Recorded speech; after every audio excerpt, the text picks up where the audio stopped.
Okay, welcome everyone to the Southern Ocean Flux monthly webinar series. In case you weren't aware, so SOFLUX is a capability working group of SOOS, which is the Southern Ocean Observing System.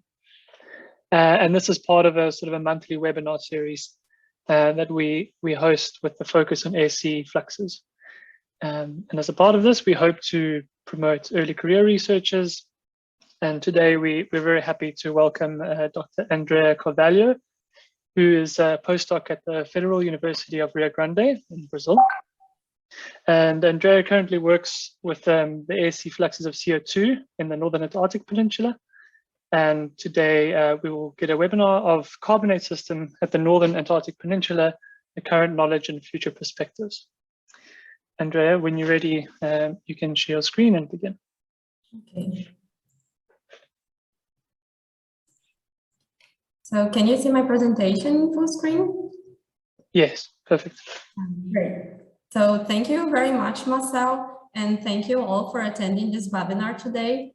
And special thanks to the SOFLUX working group for this opportunity to present some of our work.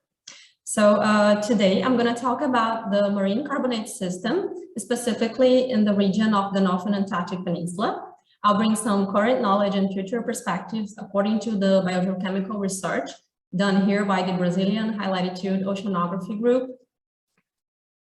But before I start, I'll bring our motivation in studying the marine carbonate system in the first place. So I think we all have seen the increase in global atmospheric carbon dioxide concentrations since pre-industrial times. And we all care about this increase because of our concern over the climate change. And every year, about 3 million tons of carbon dioxide are pumped into the atmosphere by human activities, mainly the burning of fossil fuel and deforestation. But less than half of this carbon dioxide actually stays there at the atmosphere, warming the planet through the greenhouse effect. And the rest is more or less evenly divided between the land and the oceans.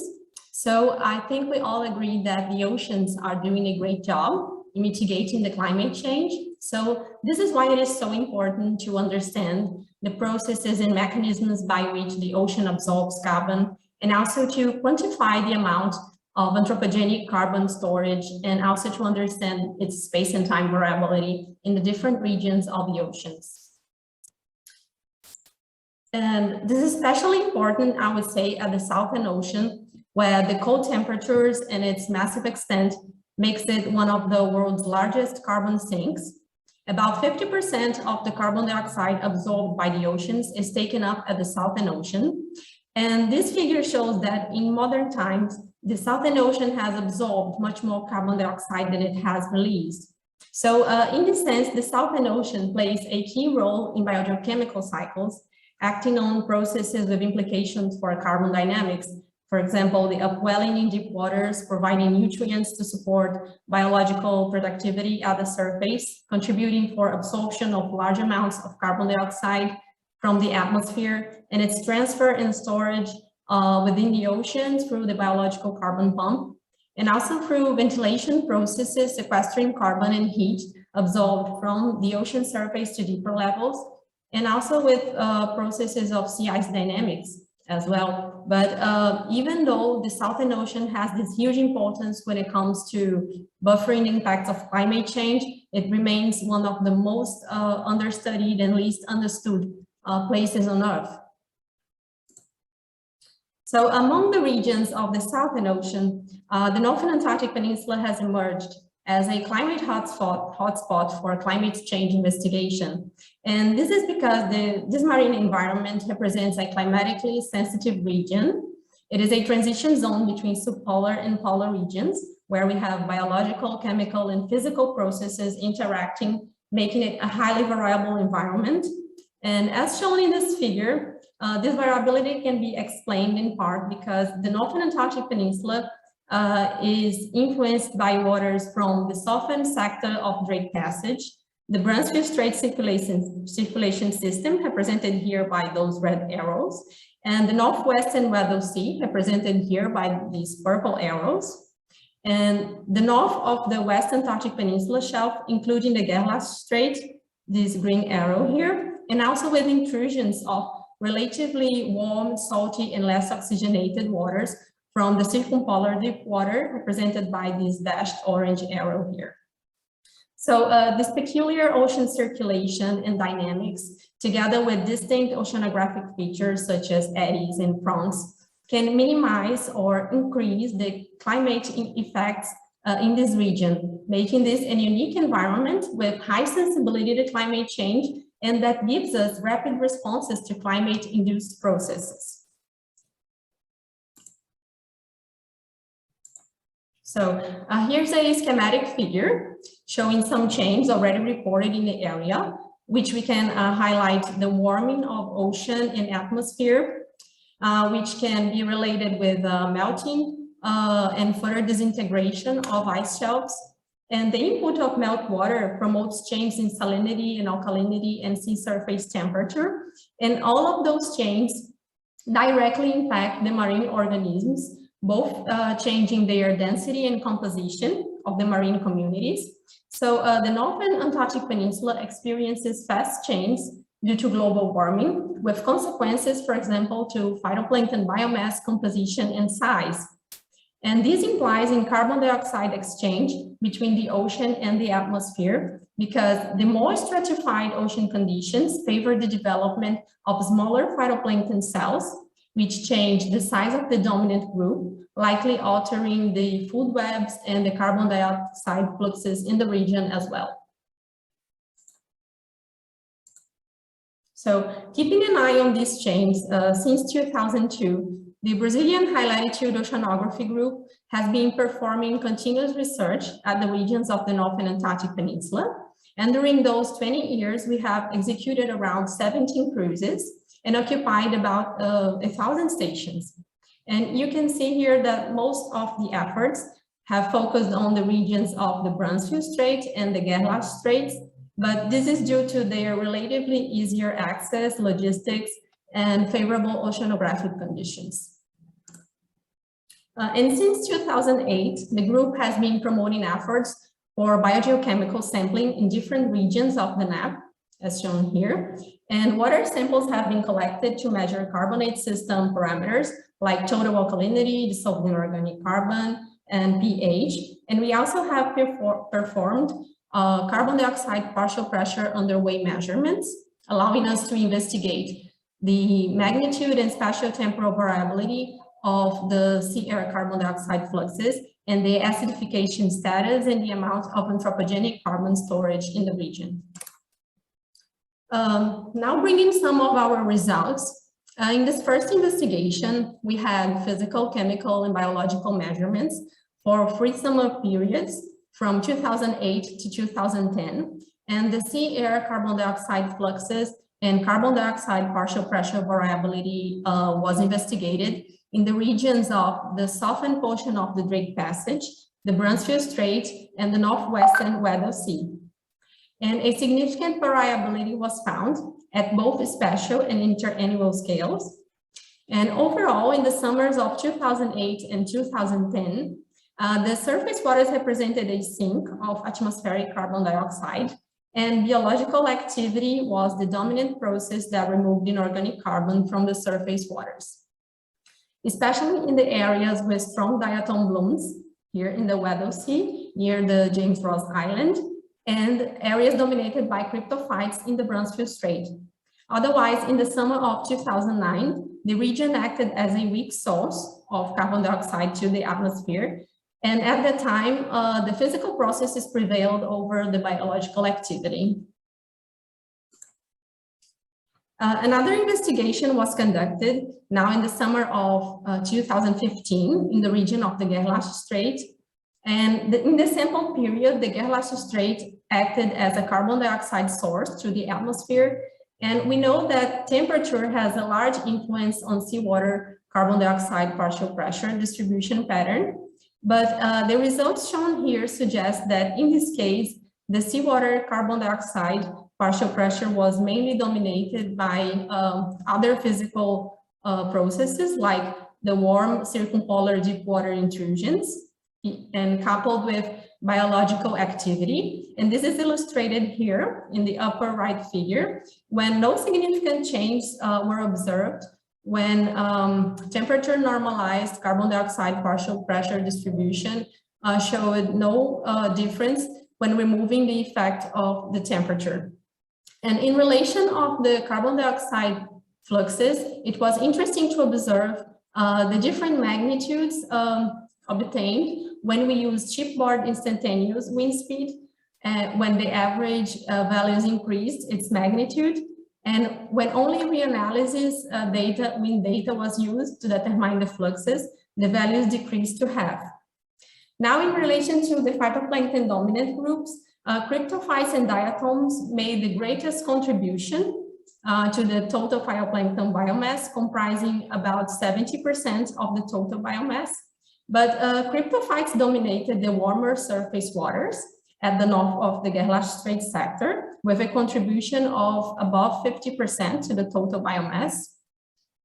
And so this SOS behavior was attributed to warm water intrusions in combination with a phytoplankton community dominated mainly by those small flagellates like the cryptophytes. This result was very interesting because it showed us a different scenario from what was found by previous studies, when the region used to act as a strong carbon dioxide sink and was mainly dominated by diatoms, in contrast to the situation found in February 2015, when the region acted as a considerable carbon dioxide source due to warm water intrusions and was dominated by the cryptophytes. And so these distinct environmental conditions observed during those years represented snapshots of each cruise period and probably not the behavior of the entire season.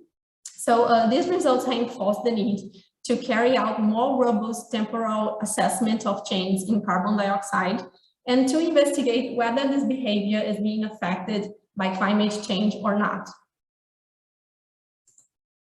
So to expand our data set, Monteiro and others 2020 combined data available from the SOCAT version 6 with the Brazilian High Latitude Oceanography Group dataset.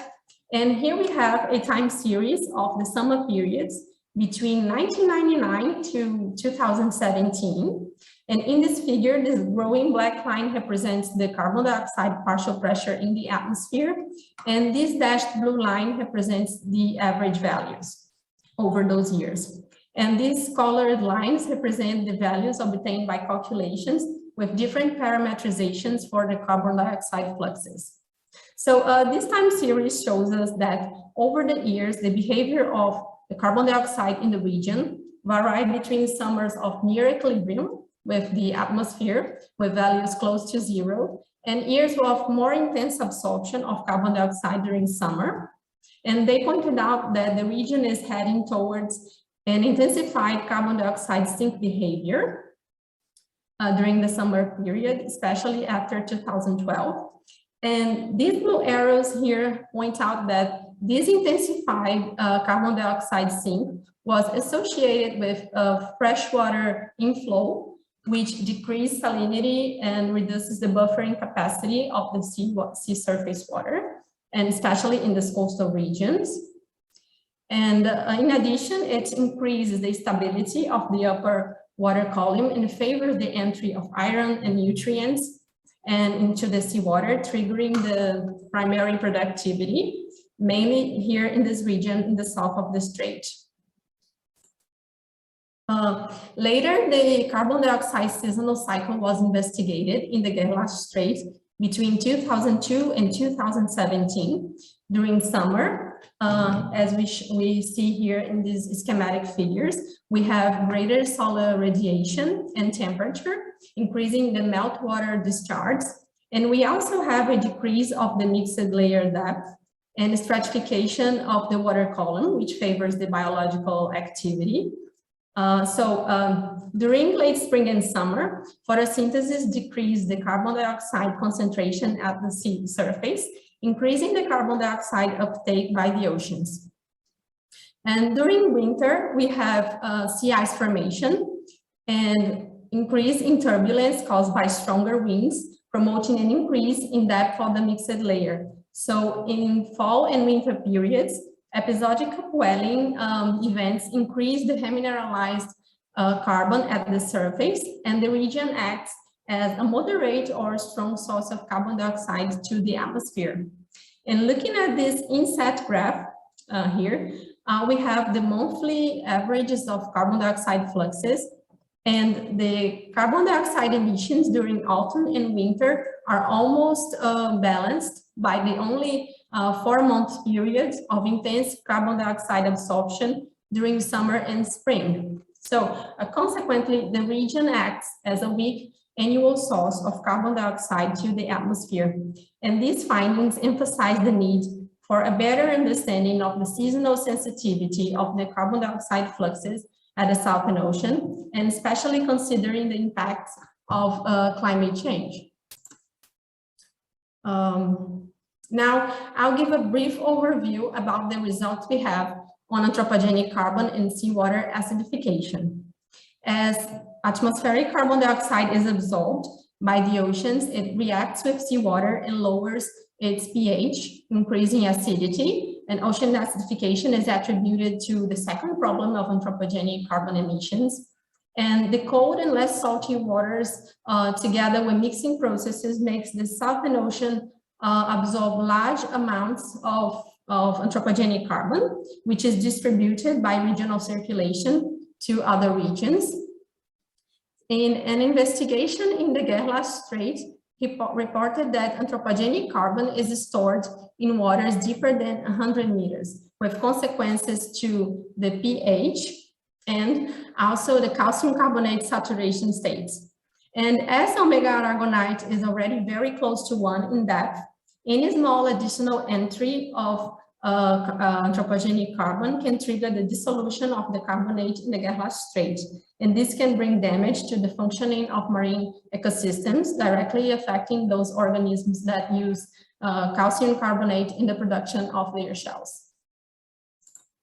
But to identify the acidification process, many data from other parameters of the carbonate system are necessary on a temporal scale large enough to characterize change in the carbonate system in the long term. So in this study by Lesina Avila and others, they have constructed the carbonate system for a 50-year period, and they analyzed the impact of ocean acidification by calculating the tipping points of the calcium carbonate saturation state and pH, which is when the saturation state goes below 1 and the pH goes below 7. And the Northern Gerlach Strait showed a significant increase in total inorganic carbon concentrations, and this was related to pH decreasing trend in the surface mixed layer. And so these results highlight that the Gerlach Strait is potentially at risk of becoming undersaturated in relation to the aragonite. In conclusion, the carbon dioxide partial pressure data we have cover the west portion of the Northern Antarctic Peninsula relatively well, particularly during the summer periods, but our understanding of the biogeochemical processes involved in carbon dynamics remains regionally limited by the absence of data for other relevant parameters like total alkalinity and dissolved inorganic carbon.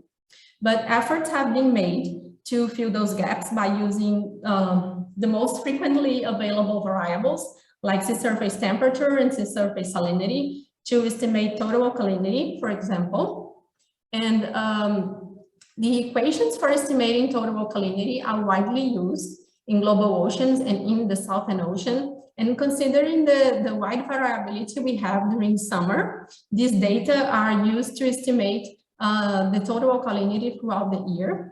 But we still need to expand these analysis beyond summer to make sure that the relationships between total alkalinity and salinity or temperature are consistent throughout the year.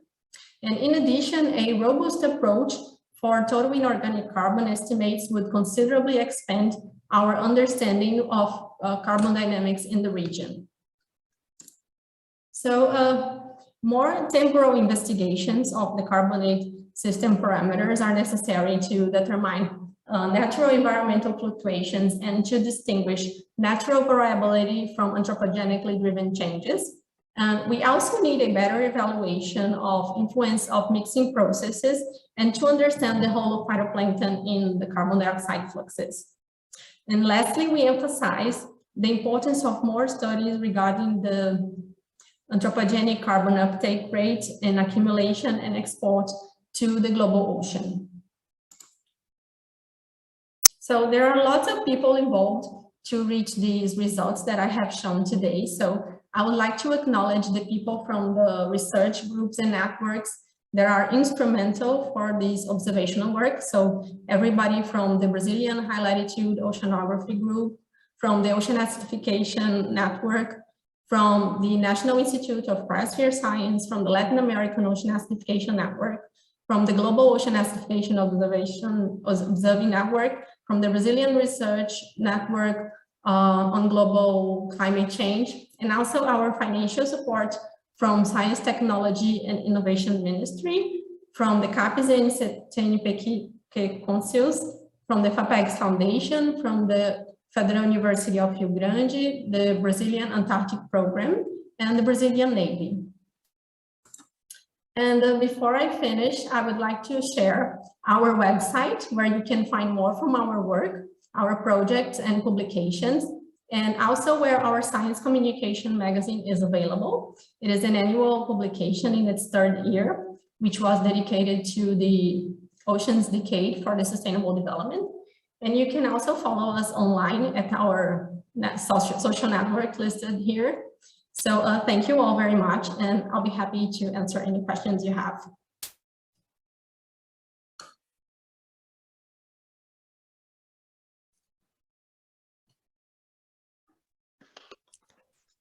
Thank you. Thank you. Sarah. That was a really nice talk, really nice overview, an amazing amount of work. I was struck by the immense amount of spatial variability in the years that you'd sampled there. And I wondered, when you look at interannual variability versus spatial variability, what's the most important? I think spatial variability is very important here. Let me.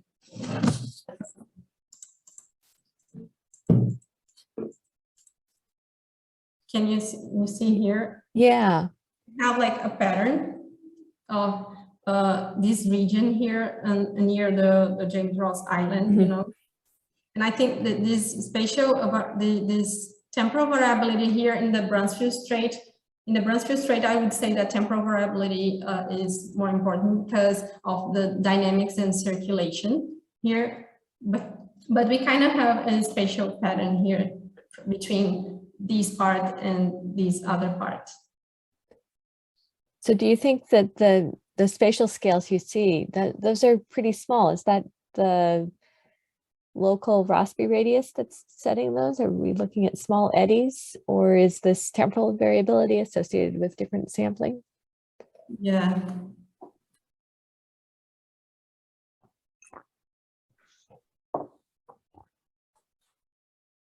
I guess these are questions for the future. Yeah.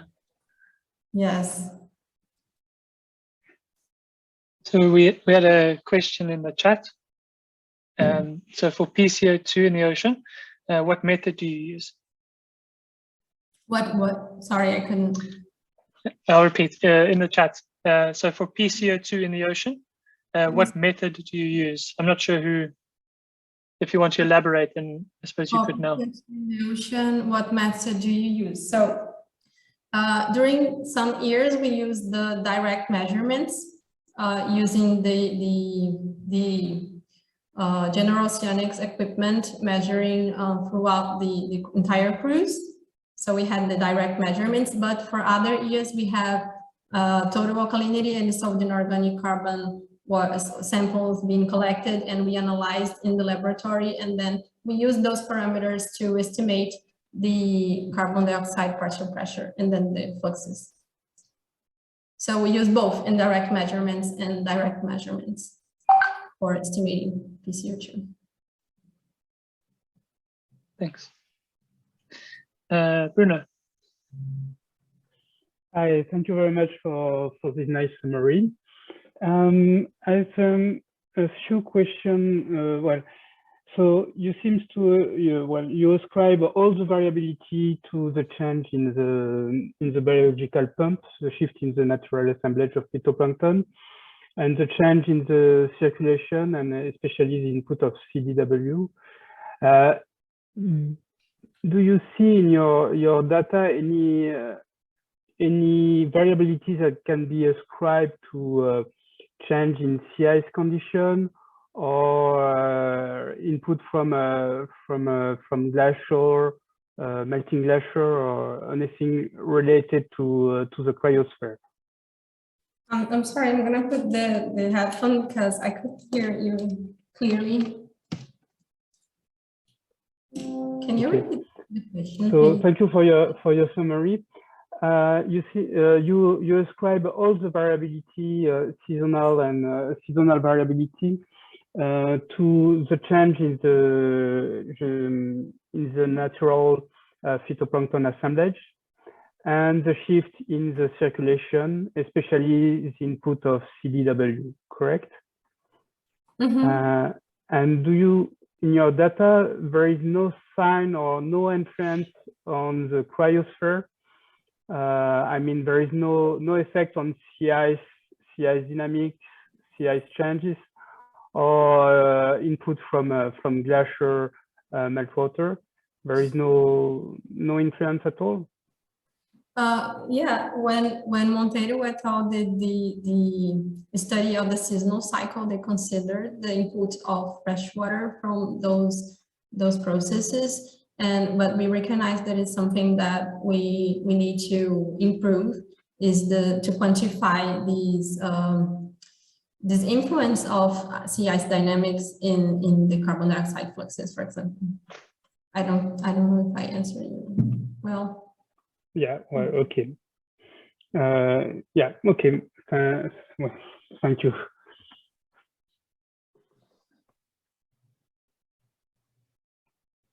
Does anyone else have some more questions? No, Pablo. Saw a hand.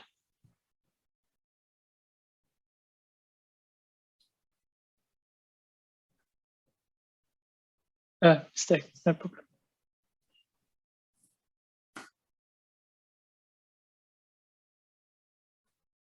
I had a question. Okay. You mentioned that when you calculated I think it was the CO2 flux using instantaneous ship measurements versus reanalysis, you saw quite a large difference, about half Yes. reduced by the reanalysis product. Did you do direct wind comparisons to see how different they were, the winds, and why it creates such a large difference in fluxes? I think it's because we use data from the Palmer station, and when we are in the channels, the wind changes instantaneously, and we have, I think, a more precise value when we use the shipboard measurements. So it was interesting to compare this different, because sometimes we only have the reanalysis data, and this is okay because we saw that although the magnitude is different, it points to the behavior that we see in the region. But if we have instantaneous wind, we will have a more I would say precise value of the change that we are observing. But if we only have reanalysis, it's okay. And these instantaneous winds, are they averaged over some time, or is it just the exact wind measurement at some resolution, like a second or 10 seconds or something? I'm not sure about the resolution, but I think we have an average, but of a smaller time during the cruise. Mm-hmm.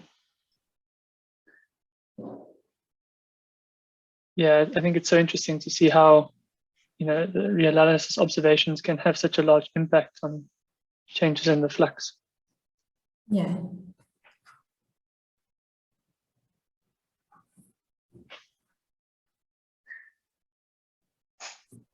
Are there any other questions?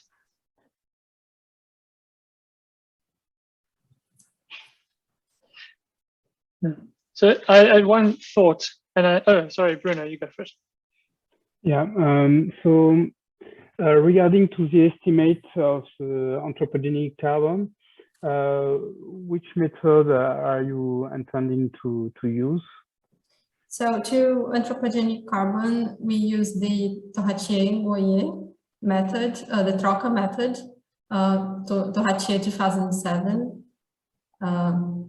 That's it.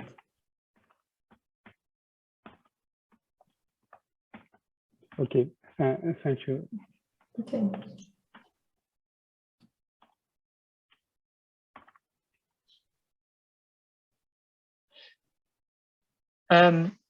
So I had a thought when you were talking earlier that you mentioned that you observed a shift from biological productivity to physical processes controlling the flux.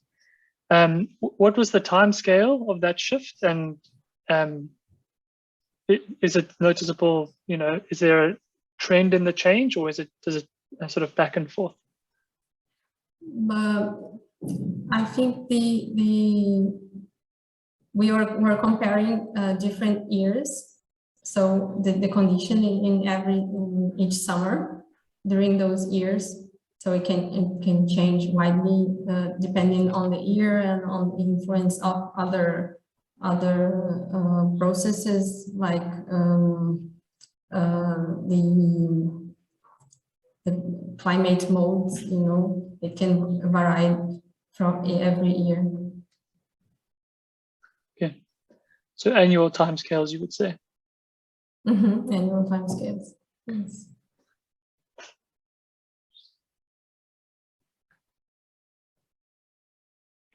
Any other questions?